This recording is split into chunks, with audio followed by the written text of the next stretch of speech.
If you missed Combat Sports Digest, you missed... Hello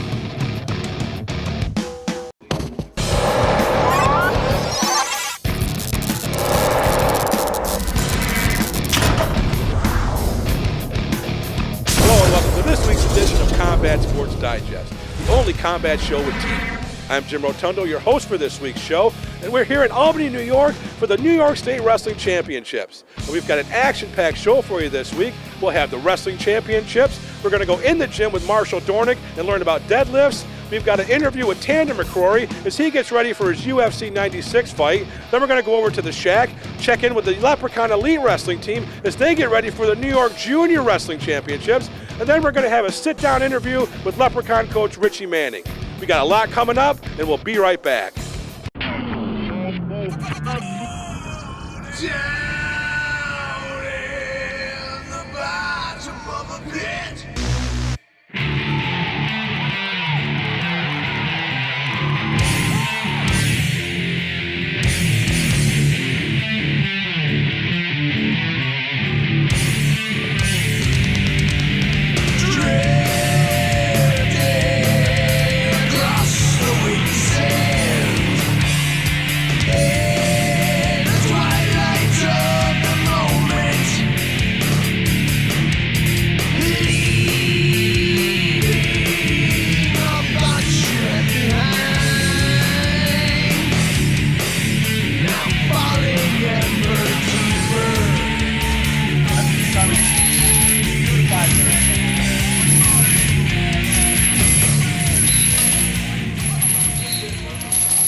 Looking for someone to help you reach your health and fitness goals? Marshall Dornick of HealthStrong is your answer. His 6 years of experience in the field of sports medicine, working with a wide variety of athletes, make him uniquely qualified to address multiple fitness and health goals. Marshall is also a certified strength and conditioning specialist and a performance enhancement specialist. So whether you're a serious athlete looking to gain a competitive edge, or a weekend warrior working toward optimal fitness, HealthStrong can take you there.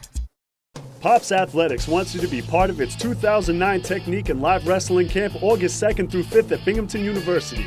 This competitively priced camp is designed to give wrestlers valuable insight on what it takes to be successful at the highest levels of wrestling.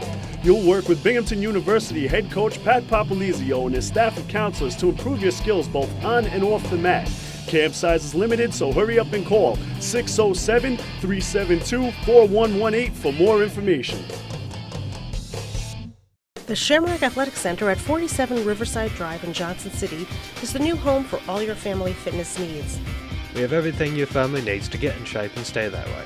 There's circuit trainers, free weights, treadmills and elliptical trainers. Shamrock Athletic Center also offers aerobics, Pilates, plus a host of combat sports training classes. What are you waiting for?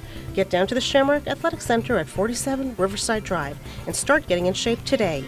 Call 644-1190. Combat Sports Digest is sponsored by the Shamrock Athletic Center at 47 Riverside Drive in Johnson City. The Shamrock Athletic Center is your home for complete family fitness.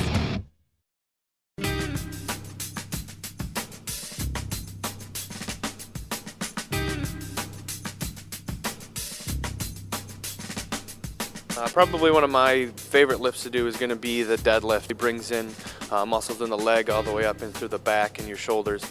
Probably one of the best middle back, upper, lower, middle trap developers is going to be like a deadlift. Plus you really kind of tie in lower back strength, hamstring strength, hip strength. It's great for building that hip extension power.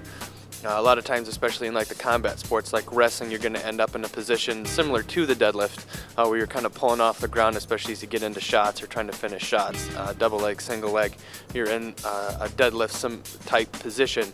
So really kind of working on the deadlift is going to help. As far as like setting up for the deadlift is going to be the most important thing as far as a successful lift is concerned. So when you're setting up, just kind of take about a shoulder width stance and really try to think about getting your heels underneath the bar. That's going to get you in a good position for the deadlift, and then you're going to just kind of want to drop down and think more about pushing your hips back as opposed to bending over and just grabbing the bar. A lot of people will tell you to kind of keep your head up, but keeping your head up can kind of increase the arch in your low back, and that can put you in a a position that's not as advantageous to completing the deadlift. So make sure that your head and neck kind of stay in line with the entire spine. When you do your grip, you can go 2 hands over. You can do like an overhand, underhand grip. If you have one hand that's got an overhand, the other is an underhand grip, you can pull a little bit heavier and really kind of activate more muscles in through like your hamstrings and your glutes and your low back, as opposed to like a straight overhand grip where you're not going to be able to handle as much weight. An overhand grip is going to work your grip strength a little bit better, so if you want to target more like wrist, forearm strength, definitely kind of go with like an overhand grip for some of those reps as well. I like to kind of change it up. You can do a lot of different stances with the deadlift. The sumo deadlift stance is a little bit wider, but again, setup's going to be similar to it. You're going to want to make sure that your shins are as close to the bar as you can get. Almost try and slide your heels underneath, and then instead of your hands going down the outside of your leg, it's going to go in on the inside, and the grip is going to be a little bit narrower. Because your hips are wider, the range of motion you're going to work through is a little bit lower, so in some cases, if you're comfortable with it and you have the hip mobility, you can pull a little bit heavier, and it also, you tend to feel it a little bit more in through your traps, middle traps, as you bring the weight up and lock it out. You can also do what's called a snatch grip deadlift, which is your feet are going to be closer together, more of a shoulder width type stance, but then your arms are going to be a lot further out from your body. And this is really good as far as increasing range of motion goes. Since your arms are a little bit further out, you have to drop a little bit deeper into the deadlift. Plus that overhand grip on both hands is really going to work your grip strength, and plus when you stand up to lock out the weight, you really have to squeeze your shoulders back, so you get a lot of development in through those trap muscles in through your back, and really kind of emphasize thickness and strength in that area as well. I would recommend, if you can or if your gym allows it, I always like to do deadlifts in the old Converse All-Star Chuck Taylors, or barefoot if you can. That really kind of takes some of this instability out of your the movement, especially if you're trying to pull really heavy weights. And you may not realize it, but when you're wearing like tennis shoes or trainers, that extra cushioning provides a slightly unstable surface, so you're not going to be able to pull as much as you would if you were in contact with the ground or had like those flat bottom Chuck Taylors on, or like bare feet. For those wrestlers out there, throw your wrestling shoes on and go through your workout. Using a shoe without excessive arch support is a good way to develop strength in through your feet, and help improve a lot of the muscles in your lower leg. If your feet are strong and the muscles of your toe and your arch are strong, it can really kind of carry over into a lot of other realms of the sport. Plus, it's a great way to do injury prevention. We're here in Albany at the Times Union Center where the New York State Wrestling Championships are going on. We've got the best wrestlers from Division I and Division II going at it toe-to-toe inside. Let's check it out.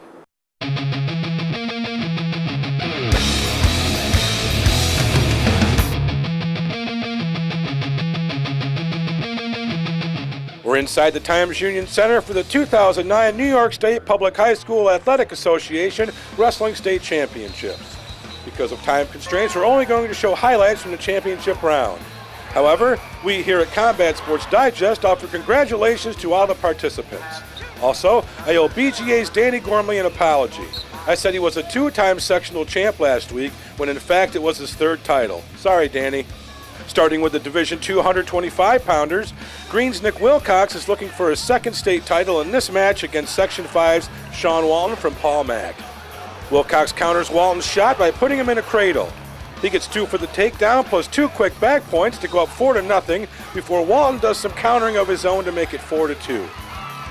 Up 6-4 in the 3rd period, Wilcox holds off Walton's attempts to send it into overtime to win his 2nd state title 6-4. I think she sees someone in the crowd she knows. Hey, it's Maddie Mayhem from Shiny Helmet Productions. On to the D2 130-pound championship. Tioga's Derek Heyman is tearing on Genta Mariyama from Section 1's Edgemont. Heyman shot in for a single leg and turned it into a double leg takedown. He takes Mariyama to his back for some near-fall points, and Heyman wins himself a state title with an 8-6 victory. Getting away from Section 4 for a match, the Division 235-pound match featured 2 3-time state champions, both from Section 5. Warsaw's Ian Paddock, 53-0 this year, took on Paul Mack's Alex Ekstrom. Ekstrom, in the striped headgear, jumped out to a 2-0 lead with a first period takedown. Paddock got an escape, and then in the third period, Ekstrom let Paddock up to make it 2-2. Good strategy considering Paddock's wrestling with a hurt shoulder. Ekstrom got a takedown near the edge of the mat with 1 minute left in the match, and he held on to join Troy Nickerson, J.P. O'Connor, and Jesse Jansen as the only guys to win more than 3 state titles. Up next in the 140-pound Division II match is Lansing's Kyle Dake going for his second state title against two-time champ Mike Nevinger from Section 5's Lechtworth. Dake would get a takedown and goes up 2-0 near the end of the first period. This was a tight match the whole way, but Kyle Dake held on to win 2-1, and he captured his second state title. Dake has some people to thank. I'm proud of myself, proud of my coaches. I'd like to thank a lot of people, my family, all the people that supported me, Shamrock, Finger Lakes, Cornell, all those guys. It's a good feeling to have all those people behind you. You better watch out, the Kylie cam is on you. We have our first ever all Section 4 final at 145 pounds in Division II. This is the third weekend in a row that Waverly's Brian Seawalt takes on BGA's Victor Coronado. After a scoreless first period, Coronado got a little high when he took Seawalt to the mat, and Seawalt turned it into an escape. Coronado came very close in the third period to tying the match up with an escape, but Seawalt, who won the previous 2 meetings, held on for dear life and won the state championship 1-0. Windsor's David Kolbach took on Section 3's Ryan LeBlanc from Morrisville-Eaton. Kolbach wrestled a tough match, but came up short in his bid for a state championship. He dropped the match 4-2. On to the 171-pound Division I match, Shenango Forks' Jesse Villela is taking on Matt Parlier from Section 9's Port Jervis. Villela jumped out to an early lead with a takedown, and he has Parlier in a cradle for some back points. Villela would turn him on his back again, and he wins his first state title 9-2. Pat Newell's calling his bookie to bet he's going to be on Combat Sports Digest. At the same time, in the Division II 171-pound final, Green's Tyler Beckwith was going for his first state title, taking on Section 2's Vinnie Gallo from Chalmont. Gallo shoots on Beckwith, but Beckwith counters and almost throws him to the mat. Beckwith would keep working at it, and he got a first period takedown to go up 2-0. Tyler Beckwith didn't surrender any points in the entire tournament, and he went on to win his first state title 7-0. What are his thoughts on winning a title with Nick Wilcox? Yeah, he's my best friend and stuff, so it feels great for us to both win this title, and we've been friends forever, so to win it together is the best thing that we could wish for. Waverly's Chris Noki finished off a great season by winning a state championship. He defeated Section 2's Jeremy Burns from Hoosick Falls. Noki turned him on his back and never looked back as he won 13-6. Section 4 came in second in Division II, losing by a mere 4.5 points to Section 5. Congratulations to all the participants. The Shamrock Athletic Center at 47 Riverside Drive in Johnson City is the new home for all your family fitness needs. We have everything your family needs to get in shape and stay that way. There's circuit trainers, free weights, treadmills and elliptical trainers. Shamrock Athletic Center also offers aerobics, Pilates, plus a host of combat sports training classes. What are you waiting for? Get down to the Shamrock Athletic Center at 47 Riverside Drive and start getting in shape today. Call 644-1190. Pops Athletics wants you to be part of its 2009 Technique and Live Wrestling Camp August 2nd through 5th at Binghamton University. This competitively priced camp is designed to give wrestlers valuable insight on what it takes to be successful at the highest levels of wrestling. You'll work with Binghamton University head coach Pat Papalizio and his staff of counselors to improve your skills both on and off the mat. Camp size is limited, so hurry up and call 607-372-4118 for more information. Looking for someone to help you reach your health and fitness goals? Marshall Dornick of HealthStrong is your answer. His 6 years of experience in the field of sports medicine, working with a wide variety of athletes, make him uniquely qualified to address multiple fitness and health goals. Marshall is also a certified strength and conditioning specialist and a performance enhancement specialist. So whether you're a serious athlete looking to gain a competitive edge, or a weekend warrior working toward optimal fitness, HealthStrong can take you there. Combat Sports Digest is looking for sponsors, advertisers, and support staff. If you'd like to be a part of Combat Sports Digest, Email sponsors at combatsportsdigest.com and we'll send you more information. Thank you. We're back from Albany, and we're here at the Shamrock Athletic Center on Riverside Drive. We're here with Scott Green. Now, Tamdan McCrory, the MMA fighter, last night he had a fight in UFC 96. We got the opportunity to go check out Tamdan while he was in training down at the Shack. Yeah, Tamdan's made a good career for himself. He started off as a scrawny kid from Ithaca in Shamrock Wrestling Club, had some wrestling success, but has wound up being a MMA fighter in the largest organization in the world, the UFC. Right, let's check out Tamdan McCrory.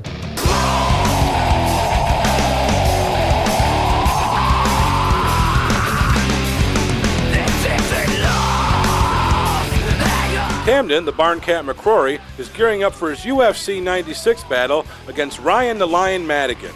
McCrory, who's 2-2 in the UFC and 11-2 overall, is hoping Madigan, who's making his UFC debut, will put him over the 500 mark.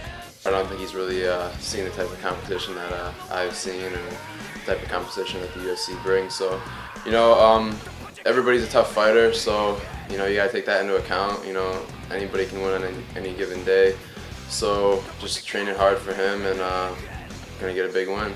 McCrory, who fights for CNY MMA out of Cortland, is not your typical looking MMA fighter. Except for the fact that he's 6'4", there isn't much that's intimidating about him, unless of course you're stepping into the octagon with him, then you better watch out. Tamdan started his journey to the UFC as an outlet to compensate for the fact that he felt like an outcast, a guy who didn't fit in. From the look of me, obviously, I kind of grew up with, I kind of was a little bit like an outcast or a little bit of an outsider, and I never really fit in too much. And I just had a lot of anger and rage built up in me. With all of his pent-up anger, McCrory sought out Eric Charles, a professional MMA fighter, to help train him. It took a lot of persistence, but he finally got Eric to give him a chance. He was like, yeah, I'll take your number and I'll pick you up and we'll go down. And what ended up happening was he just kind of blew me off, but I ended up showing up anyways, and he was like, oh crap. And I spent a lot of time getting my butt kicked. It wasn't too good. I couldn't throw a punch to save my life. Tamdan took his lumps in the beginning, but through his persistence and encouragement from his coaches, he stuck with it, and as a result, his life has changed. He could have given up at any point in his journey, but Tamdan has finally found his calling. My coaches molded me into what I am today. They kind of gave me a positive outlook for all that pent-up aggression, and since then, my life has changed, and I'm not as angry anymore or whatnot. I've kind of just found an outlet for what I had as a youth, and it's changed my life really positively because of it. Tamdan got a wrestling background in high school, which helped early in his development. I always wanted to wrestle. I always liked the individual sports. It's man versus man, I just like that kind of person versus person competition as opposed to team sports. I never fit in, so obviously playing team sports wasn't that for me. Luckily with the guys my coaches at Shamrock, they kind of took me under their wings too, and I achieved some moderate success. I just had that never die attitude, and I always wanted to really succeed. When he got into MMA, he started out as Eric's drill partner, but he really wanted to see how he would do in a real fight. My coaches were trying to set me up for the fight. I was like, I really want to fight, I really want to do it. And I was training for 2 months, and they were like, we got you a fight. And they didn't even think I could ever win a fight. I was that horrible when I first started. Tamdan wasn't expected to even be able to compete in his first fight, but wound up, in his words, clobbering the guy and was quickly given a bigger challenge. The guy had 20 kickboxing fights and stuff like that. This guy was a pretty good veteran in the fight game, and I'm here having my second fight ever. But I ended up going out there and, controlling him with my wrestling, and then ended up TKOing him. Ref pulled me off him and everything, and that was the biggest rush in the world, because here you're looking at some 6'4" kid walking to the ring with his glasses on, looking like a scrub. It was at that point that Tamdan's coaches started believing he was something special, but more importantly, Tamdan believed in himself. When my coaches were like, this kid's onto something, and that's kind of when I believed it myself, because I had beaten someone that was so much above my level in such a short amount of time, and the ball just kept rolling from there. He started fighting and didn't lose any fights, and he finally got a chance at the UFC. Pete Spratt needed an opponent for Ultimate Fight Night 10, or they were looking for somebody, and that same guy, Chris Palmquist, put me in, and he was like, yo, I know this guy, he's 170 pounds, he's won 10 straight fights here on the East Coast. Back to the topic of appearances, how did he get nicknamed the Barncat? It's kind of like a joke, but in my first fight, I went out there and just clobbered the guy, and there really wasn't a lot of technique involved, aside from a couple of wrestling throws, but my coaches just picked on me, and they're like, yo man, you're ferocious, dude, you're the Barncat from now on, and that's been it, man. My nickname's the Barncat, and it's just stuck. Fighting in the UFC is no easy task, but what are some of the challenges that Tamdan faces? Biggest demands for being in the UFC is just having like the mental game. I mean, it's hard. It's hard work, and you know, you're beating your body up every day. You gotta make sure you're taking care of it. Being on like strict diets and making sure I'm always watching what I'm eating, making sure I'm getting the right practices, the right training. You know, mentally, it's a very taxing thing. Organized MMA fighting is illegal here in New York State. Is that a challenge? I mean, I have good coaches. Obviously, they've gotten me to where I am today. I've got great strength and conditioning, great striking, great jiu-jitsu. That's all here in Central New York. So I don't think that as far as training-wise, it really affects me at all. The hardest thing is just finding fights. Tamdan is part owner in CNY MMA with Eric Charles. Is it just for guys looking to get into the UFC? Our number one goal here is to lose weight. And we sit down with everybody and make sure that, you know, we know what their goals are and we can get them on the right road to achieving them.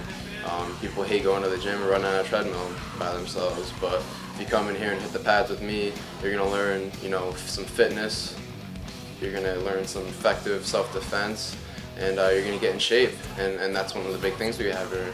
On top of that, we have people that look to, you know, compete, and that's also attainable too. We have a couple guys that have come up through the ranks and, you know, been able to compete. I mean, me being one of them. One of the things that Eric and Tamdan do is they work with at-risk youth. Tamdan explains. Kind of just give them a little bit of discipline and try and straighten them out, you know. I mean, obviously, I, you know, had my issues growing up, and we just kind of give these guys an outlet for some of that negative energy, just like we had. And with some of the kids, we do see a good change. You know, they're positive, they're focused, they come in and they're ready to rock, and it's something that they look forward to. What does Tamdan have to say to anyone out there who's interested in getting into the MMA? Told me to quit, people told me I'd never make it, and you can't think like that. If you have a goal in life, whether it's martial arts, whether it's anything that you want to do, you gotta stick to it and find a way to make it happen. And you know, never really give up or let anybody else sway your opinion of yourself and what you can achieve, because the sky's the limit once you put your mind to it. We wish Tamdan the best of luck in UFC 96. From the Shack on Front Street in Binghamton, I'm Jim Rotundo. Shamrock's team Leprechaun Elite is gearing up for a big tournament. Yeah, next week down at Union Endicott High School, the New York USA Youth Folk-Style Championships are going to take place. The youth level is one of the most developing levels in wrestling, and our program is no exception, and it's all thanks to Coach Rich Manning.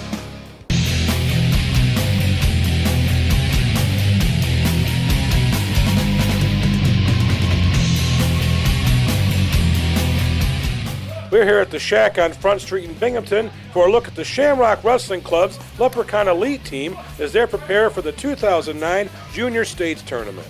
Some of New York State's finest junior wrestlers will descend upon Union Endicott March 13th and 14th in hopes of getting that Junior State Championship. It's the Youth State Tournament. We got a couple weeks just for solid preparation. As you can see, all these little guys, they're working hard, preparing themselves to win a state title or to better themselves what they did the previous year. The Leprechaun Elite team is made up of wrestlers ages 10 to 14. They have to have 3 years of wrestling experience, and they need permission from their regular coach before they'll be allowed to join. They get together 2 to 3 times a week for a practice that sometimes rivals a high school practice. Coach Rich Manning, who took over coaching the Leprechaun Elite this year, has been around wrestling all his life. He is what we call a wrestler through and through. You can always tell a wrestler who they are by how they move, how they act. Rich Manning is that person. You can pick Rich Manning out of a crowd and be like, wow, that kid's been a wrestler since the day he was born, and he's always going to be. With coaching stints at Shenango Valley, Lansing, and Marathon, Manning's helped develop a lot of kids. He's known kids that are now in their 30s that he's helped coach and train with, and he's been with them since they were 12, 14, and worked them through their college career, their high school career, and he's been in weddings. He's just one of those people that loves the sport and loves to be around the people. These kids Coach Manning has now are small in stature, but big in heart. They work their butts off. I train them like I would train a high school team, and they don't say no, ever. While I was here at practice, I noticed one thing. The kids actually like to have him as their coach. He's funny and he takes wrestling serious. He's funny, teaches a lot of moves, really good moves that I've pinned a few kids with. He's taught us. He encourages me a lot. Why does Manning think he relates well to the younger wrestlers? I think I'm a goofball, but I'm serious, and I think that combination, they can, take that into hand and be like, oh wow, okay, so he can joke around, but he knows when to be serious and, to prepare us to get ready to win. It's obvious what the kids get from Coach Manning, but what does Coach Manning get from the kids? The fact that this sport is so mentally and physically demanding that they keep coming back and they want to challenge themselves. Even though they might be taking their lumps here and there, they always come back with a positive attitude. Local teams are down in numbers of kids wrestling. What does Rich Manning have to say to anyone interested in stepping out on the mats?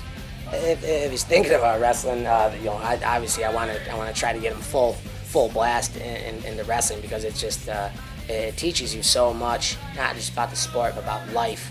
What wrestling instills in kids, I think, is just phenomenal, and I hope every kid can stick with it, because it's very tough, and I just try to keep it positive, and just try to keep it humorous but keep it serious. It's a tough combination. We'll let you know how the team did in an upcoming edition of Combat Sports Digest. We wish them the best of luck. From the Shack on Front Street in Binghamton, I'm Jim Rotundo. The Shamrock Athletic Center at 47 Riverside Drive in Johnson City is the new home for all your family fitness needs. We have everything your family needs to get in shape and stay that way. There's circuit trainers, free weights, treadmills and elliptical trainers. Shamrock Athletic Center also offers aerobics, Pilates, plus a host of combat sports training classes. What are you waiting for? Get down to the Shamrock Athletic Center at 47 Riverside Drive and start getting in shape today. Call 644-1190. That's going to do it for this week's edition of Combat Sports Digest. Thanks for tuning in. Next week, we've got a cool show lined up for you. I went to Ithaca and spent the day with the Cornell wrestling team, and we sat down with Troy Nickerson for a special interview. Combat Sports Digest is also going to be your source for local and national wrestling highlights. We're going to take a look at the Division II and Division III national championships, as well as preview all your local qualifiers for the Division I title in St. Louis. All right, and we've also got an In the Gym segment with Marshall Dornick, and we'll catch up with all the MMA action. Thanks for tuning in, and we'll see you next time.